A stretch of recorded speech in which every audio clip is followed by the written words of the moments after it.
झारखंड मुक्ति मोर्चा का आक्रोश रैली, पुतला दहन और धरना प्रदर्शन आज दिनांक 23 दिसंबर 2025 मंगलवार झारखंड मुक्ति मोर्चा महानगर कमेटी के द्वारा महानगर अध्यक्ष मंटू चौहान जी की अध्यक्षता में बीसीसीएल प्रबंधन एवं डीजीएमएस के खिलाफ रणधीर वर्मा चौक पर एक दिवसीय धरना प्रदर्शन किया गया, जिसमें हजारों की संख्या में झामुमो के लोग शामिल हुए और बीसीसीएल होश में आओ, धनबाद को लूटना बंद करो, धनबाद शहर को खंडर बनाना बंद करो, लोगों का विस्थापन अब धनबाद बर्दाश्त नहीं करेगा, डीजीएमएस हाय हाय का नारा बुलंद करते हुए धनबाद जिला परिषद से मार्च करते हुए रणधीर वर्मा चौक पर जमा हुए और केंद्रीय कोयला मंत्री एवं केंद्र सरकार का पुतला दहन किया। सभी लोगों में बीसीसीएल प्रबंधन एवं डीजीएमएस के खिलाफ गजब का आक्रोश था। इस आक्रोश रैली एवं धरना प्रदर्शन में झारखंड मुक्ति मोर्चा की केंद्रीय सदस्य सह media स्पोकस person doctor Neelam Mishra ने बढ़ चढ़कर हिस्सा लिया और बीसीसीएल एवं डीजीएमएस पर तीखा प्रहार करते हुए कहा कि बीसीसीएल को यह अथॉरिटी है कि वह कोयला उठाए, न कि पूरे शहर और शहरवासियों का दोहन करे। आज धनबाद शहर को खंडर के रूप में तब्दील कर दिया गया है। पहले माइनिंग सिर्फ झरिया में होता था, लेकिन आज केंदुआ, करकेंद, पुटकी, कतरास और बाघमारा सहित मटकुरिया तक का क्षेत्र कोल माइनिंग से प्रभावित है। क्या गारंटी है कि बैंक मोड़ नहीं उजड़ेगा? हीरापुर को भी खंडर नहीं बनाया जाएगा। आज केंदुआ और झरिया के लोगों को विस्थापित करने की साजिश की जा रही है ताकि ज्यादा से ज्यादा कोयला निकालकर केंद्र सरकार को भेजा जाए। धनबाद अकेला ऐसा शहर है जो लाखों करोड़ रुपया टैक्स के रूप में सरकार को देता है और अरबों का कोयला धनबाद से जाता है, जिसका लाभ केंद्र सरकार सिर्फ अपने स्वार्थ के लिए एवं चुनाव में खर्च करती है। धनबाद को क्या मिला? यहाँ एयरपोर्ट नहीं है, एम्स नहीं है, रेल की सुविधा नहीं है, जो भी था उसे भी छीन लिया जाता है। एसबीआई बैंक का हेडक्वार्टर भी छीन लिया गया। अभी केंदुआ में जो जहरीली गैस रिसाव हुआ, 2 महिला की मृत्यु हो गई, दर्जनों अस्पताल में है। इसके लिए जिम्मेवार सीधे तौर पर डीजीएमएस है। यह इनकी जिम्मेवारी है कि सेफ्टी रूल्स एवं रेगुलेशन बनाए एवं इसकी निरंतर जांच करे कि माइंस उन नियमों का पालन कर रहा है या नहीं, और किसी भी तरह की त्रुटि अगर दिखती है तो तुरंत माइंस को बंद करने का नोटिस दिया जाता है। तो क्या आउटसोर्सिंग कंपनियां नियमों का पालन कर रही हैं? क्या डीजीएमएस किसी को नोटिस देने का हिम्मत करता है ताकि इस तरह का एक्सीडेंट न हो? केंदुआ और झरिया के लोग कहीं विस्थापित नहीं होंगे। अगर उन्हें विस्थापित करने का प्रयास किया गया तो सड़क से सदन तक आंदोलन होगा, कोयला रोको डगर 6 को आंदोलन होगा। धनबाद से कोयला बाहर नहीं जाने दिया जाएगा। जिला अध्यक्ष लखी सोरेन जी ने कहा कि मुख्यमंत्री हेमंत सोरेन जी का पूरा ध्यान धनबाद की जनता पर है, इसलिए केंदुआ में जहरीली गैस रिसाव का जैसे ही खबर उन्हें मिला, उन्होंने मुख्य सचिव, डीजीपी सहित तमाम शासन प्रशासन को केंदुआडी भेजकर और वस्तु स्थिति की जानकारी ली। उनकी संवेदनाएं केंदुआडी सहित तमाम कोल माइंस प्रभावित लोगों के साथ है। कोयला मंत्री के साथ मिलकर जल्द ही स्थानीय लोगों की सुरक्षा एवं विस्थापन से रोकने के लिए महत्वपूर्ण कदम उठाएंगे। कार्यक्रम में सैकड़ों की संख्या में कार्यकर्ता उपस्थित थे। नीलम मिश्रा जी हमारे साथ हैं और महिला बातें सुनती हैं। हम इनसे सीधे सवाल पूछेंगे कि नहीं चीजें इसकी केंद्र सरकार की गलती है, किसी की गलती है, इसकी गलती है,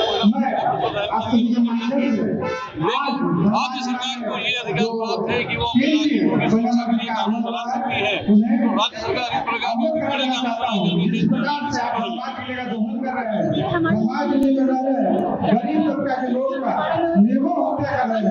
ये सारा जायज नहीं है।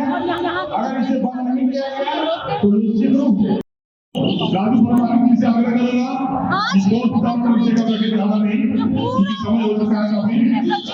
राजू परमार जी बहुत बहुत धन्यवाद। आज यहाँ के लोगों की रक्षा सुरक्षा के लिए आज और कई प्रभाव है, दबाव है, आज आए हुए मुख्यमंत्री जी ने बुलाया हमारे धनबाद की जनता को इस प्रकार से बर्बाद करना, दोहन करना, हत्या करना, इस प्रकार से नियम बनाया जाए। वहाँ के लोगों को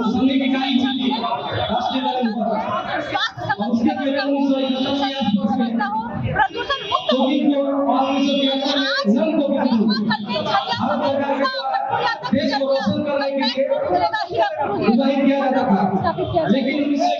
हमारे दिमाग को मिला है, वरदान नहीं है, ये अभिशाप बन गया।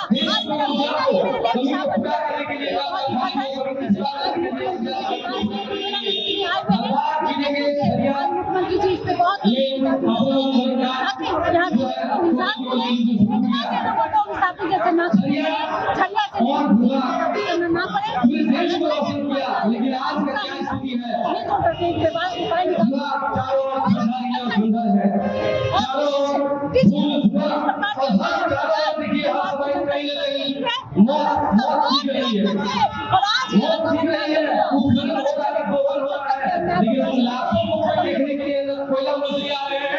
देश के प्रधानमंत्री आ रहे हैं, लेकिन जब पंकज सिन्हा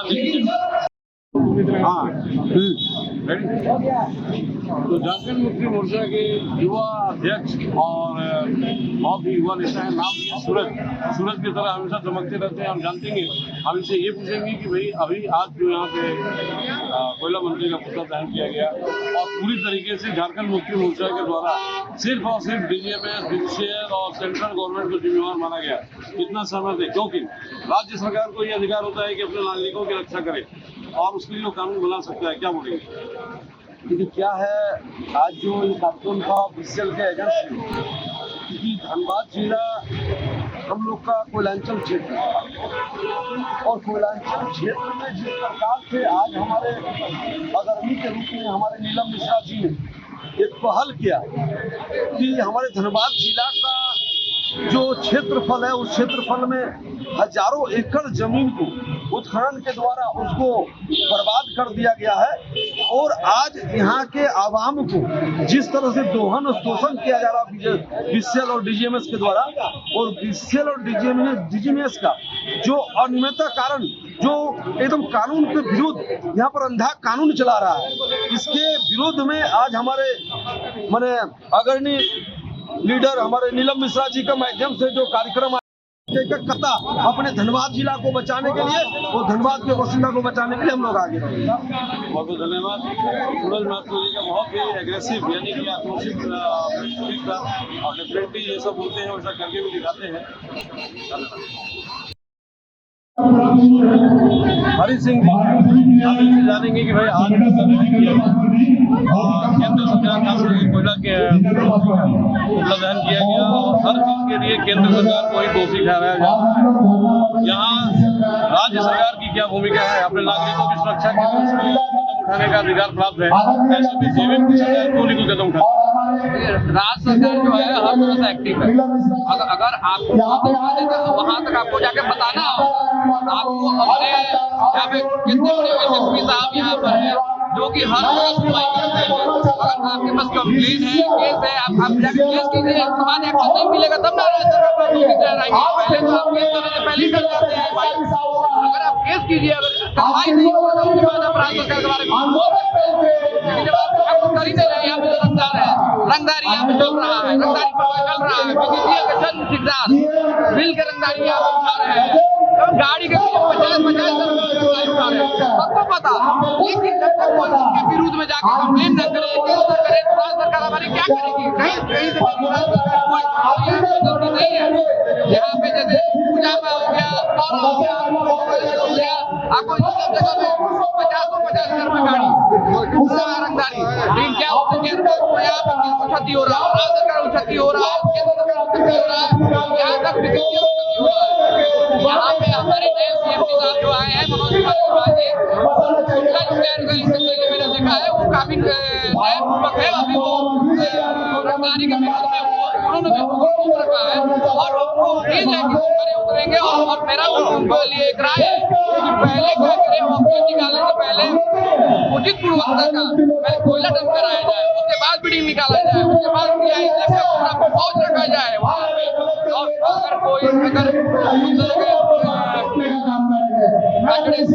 अगर रंगदार आते हैं, बॉडी का अगर ठेकेदार आते हैं रंगदारी मांगने के लिए, तो देखिए एक्शन हर तरह से होगा। और हमको उम्मीद है कि अब धीरे धीरे अब धनबाद होगा और व्यापारियों का हित है, क्योंकि एक आदमी कमाने से राज्य नहीं चलेगा। यहाँ पे सारे व्यापारी हैं, वहाँ पे कोई 50 टन लगाता, कोई 100 टन लगाता, तो भाई वहाँ पे लगाना बंद कर दिया गया है कि भाई लगेंगे तो चल मेरे ही लगेंगे डीओ। तो अगर सभी का डीओ लगेगा तो सभी लोग कमाएंगे, यहाँ पे पूरा रोजगार ऊंचे स्तर पे बढ़ेगा और सभी लोग कमाएंगे और सब सारा मेरा धनबाद खुशहाल रहेगा। अभी सभी लोग को यहाँ पे अगर व्यापारी अगर एक हो जाएंगे तो यहाँ पे कोई रंगदार नहीं है, कोई छोटे ठेकेदार है, ठेकेदार है और वो समाज के लिए एक कलंकित हो गए हैं। समाज सेवी कहलाने से ही आदमी समाज सेवी नहीं हो जाता है। समाज के प्रति सेवा भावना करके दिखाइए, तब समाज सेवी बन पाइएगा आप। चलिए बहुत अच्छी बात है। हरी सिंह जी आपने अंदर के भड़ास को निकाल दिया और देखा कि भाई कितने दुखी है ये यहाँ के मतलब कि लोगों के दुख से। आम व्यापारियों के लिए दुखी है। आम व्यापारी धनबाद में अगर व्यापारी सुखी रहेंगे तभी तो हम तो सुखी है। मैं व्यापारी प्रकोष्ठ का अध्यक्ष हूँ। धनबाद जिला व्यापारी खुशहाल रहेंगे तो यहाँ का सारा जनता खुशहाल रहेगा। धनबाद से सहयोगी संदीप दत्ता के साथ पंकज सिन्हा की रिपोर्ट।